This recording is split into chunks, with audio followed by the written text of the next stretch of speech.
बांधकाम कामगार योजनेअंतर्गत बांधकाम करणाऱ्या कामगारांच्या मुलांना 1ली ते 7वी पर्यंत शिक्षण घेत असेल तर त्यांना 2,500 रुपये इतके आर्थिक सहाय्य दरवर्षी देण्यात येणार आहे।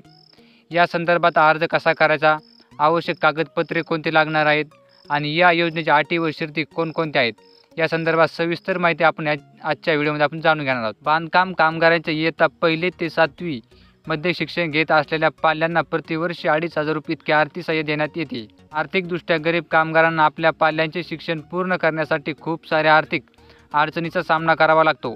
त्यामुळे काही वेळेला कामगारांच्या मुलांना शिक्षण सोडावे लागते, ज्यामुळे त्यांचा सामाजिक विकास होत नाही। त्यामुळे बांधकाम कामगार कल्याणकारी मंडळ अंतर्गत कामगार कल्याण योजना शिष्यवृत्ती योजना ही राबवण्यात येते। या योजनेचे उद्दिष्ट खालीलप्रमाणे आहेत। आर्थिक मदत, या योजनेमुळे कामगारांच्या कुटुंबांना आर्थिक आधार देणे, विशेषतः जेव्हा कुटुंबातील कमावता व्यक्ती मृत्यू पावतो किंवा अपंग होतो। शिक्षणाची सुविधा, या मदतीचा उपयोग मुलांच्या शिक्षणासाठी करणे, ज्यामुळे त्यांना चांगल्या भविष्यासाठी तयार होण्यास मदत होईल।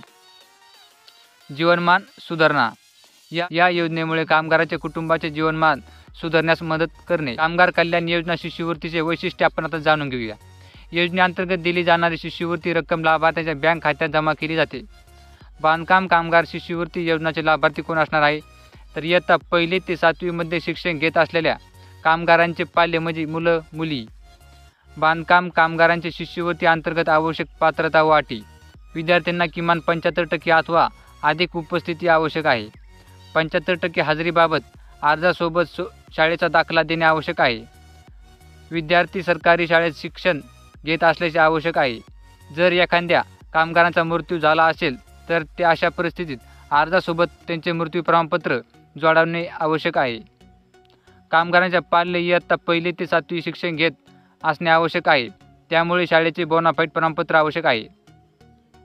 कामगार महाराष्ट्र बांधकाम कामगार कल्याणकारी मंडळ अंतर्गत नोंदणीकृत असणे आवश्यक आहे।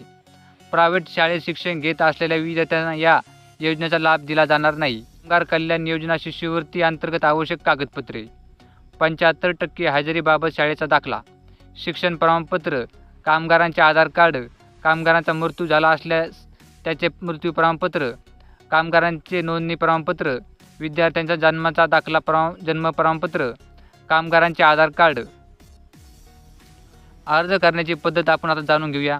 कामगाराला आम्ही खाली दिलेल्या लिंकवरून योजनेचा अर्ज डाउनलोड करावा लागेल। अर्जात विचारलेली सर्व माहिती भरून आवश्यक कागदपत्रे जोडून सादर अर्ज आपल्या क्षेत्रातील कामगार कार्यालयात जमा करावा लागेल। अशा प्रकारे तुमची या योजनेअंतर्गत अर्ज प्रक्रिया पूर्ण होईल।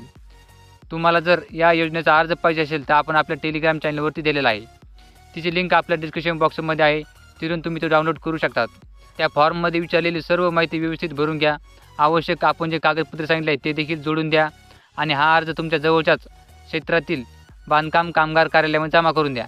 अशा प्रकारे या योजनेअंतर्गत तुमची अर्ज प्रक्रिया पूर्ण होणार आहे। तसेच तुमचा या योजनेअंतर्गत अर्ज पात्र होईल तेव्हा तुमच्या खात्यात DBT अंतर्गत 2,500 रुपये इतकी प्रति वर्षासाठी जमा करण्यात येईल। तर ही माहिती तुम्हाला कशी वाटली हे कमेंट करून नक्की कळवा। अशीच माहितीपूर्ण व्हिडिओ व महाराष्ट्र शासनाच्या नवनवीन योजनांची माहिती पाहण्यासाठी आपला YouTube चॅनल सबस्क्राईब करून घ्या।